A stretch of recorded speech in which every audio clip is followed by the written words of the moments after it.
My name's Heather with Faith Takes Flight, and I wanted to show you some tips and modifications that we made to the bunk house area of our RV for 2 of our 4 kids that are sleeping in here. I hope that it might be useful to you. What we found was what came with the RV was this sofa that can be pulled out, and then we have this top bunk. And both of them were potentially great, but not quite exactly what we were needing for sleeping space. Our 5-year-old sleeps on this couch, and he's short enough that the length of his body can fit right here without having to open it up all of the way. So we wanted to utilize that option to not have to open and retract the bed every day. And the problem with that is that we were choosing to have him use a sleeping bag for simplicity purposes, but it's so slippery and he moves around in his sleep that he would fall off onto the floor if we didn't make any changes. So what we did to modify the bed is we took his sleeping bag and we attached it with some elastic bands and carabiner clips to the back of the bed here, and I'll open it up in a minute to show you more what that looks like. But what that did was it allowed for the sleeping bag to be secured at the top and the bottom, and I could have done a third one, but I ran out of some of the supplies that I needed, so I thought I'd just see how it worked with the 2, and that's been fine, so I left it as is. But 3 would give a little more support in the middle area as well. So that's worked really well because he doesn't roll off the bed, and it's really easy for him to make his bed in the morning by simply tucking the sleeping bag back and putting the pillows, and he can make it and manage it himself. Now, it was also helpful that we already had a sleeping bag that was the right size, but really it's pretty standard. So I think with just a few supplies, this could be replicated in your RV as well. So if I open this up, this is the area in the middle that would typically get hidden. These 2 would come together as you fully open it up. And so what we did here is, so I just took a piece of elastic and cut it to the length that I needed, and we stapled it into the board here. We did that at the top and the bottom, and then attached the carabiner clip to that, and then took an elastic band and I just sewed that right to the sleeping bag, and you could do that by hand or with a sewing machine. And so what I have to be careful with is if I do decide to open up the bed and then later collapse it. So one thing I need to be careful of is when I am opening and shutting the bed, I need to make sure that the carabiner clip is resting flat against this surface so that I don't scuff up the fabric of the couch, as has happened here and here when I probably wasn't paying as close attention to that. So what this looks like when it's fully out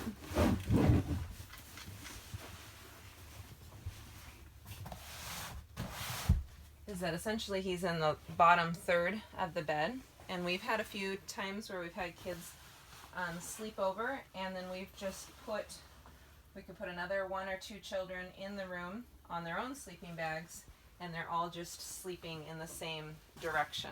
And so I haven't typically had to remove his sleeping bag, but of course you could if you wanted to make use of the bed in a different way for that time.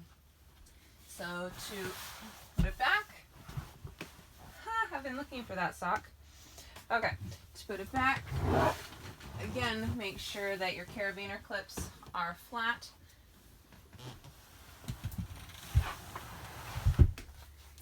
And then you just tuck it in. Put back your pillows. Easy peasy. So that's what we did for the bottom bed for our youngest. Our oldest son, who's 13, he sleeps in this top bunk.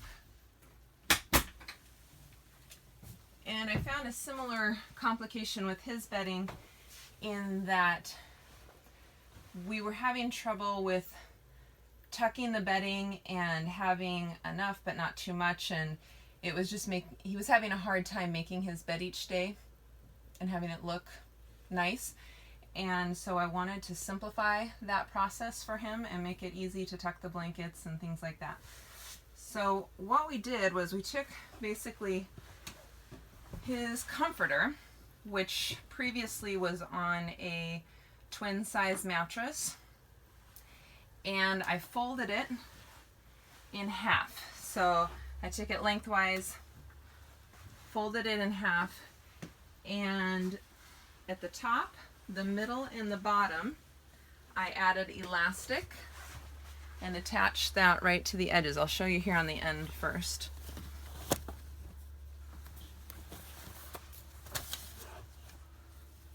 So basically what we've done is we've created a bottom and top blanket.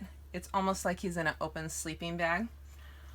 So after I folded the blanket in half, I measured the length of the bed, and I put an elastic a few inches up from the top and the bottom, and then I put one in the middle.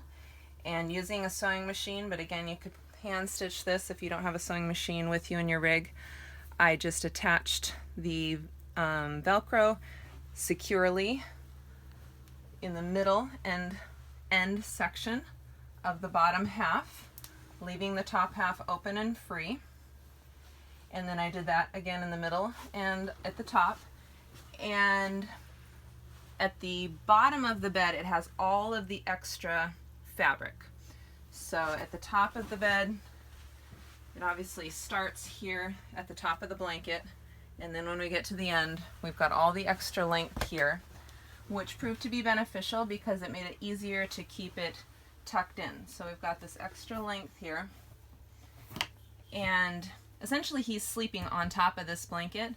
This sheet is just to protect the mattress for looks. It doesn't really ever get slept on directly. So if I lift up that blanket, I take all the extra fabric and I tuck that in. Whoops, first I need to put the Velcro over it. Then I tuck the blanket over. And then I take my extra fabric and I put it underneath the Velcro. And that kind of holds it in place. And right along the wall here is just the back fold. Here's my middle Velcro, back fold, and then the top Velcro.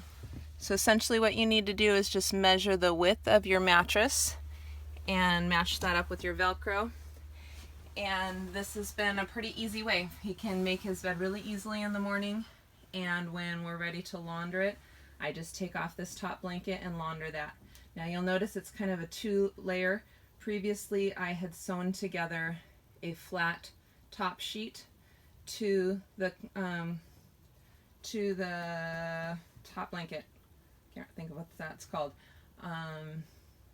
Anyway, I sewed the two of them together, but you don't need to do that. It just made it a little bit thicker because it was kind of a thin fabric. So I hope you find that useful. I welcome you to leave any comments below if you have any questions on the details of what I did or how I did it.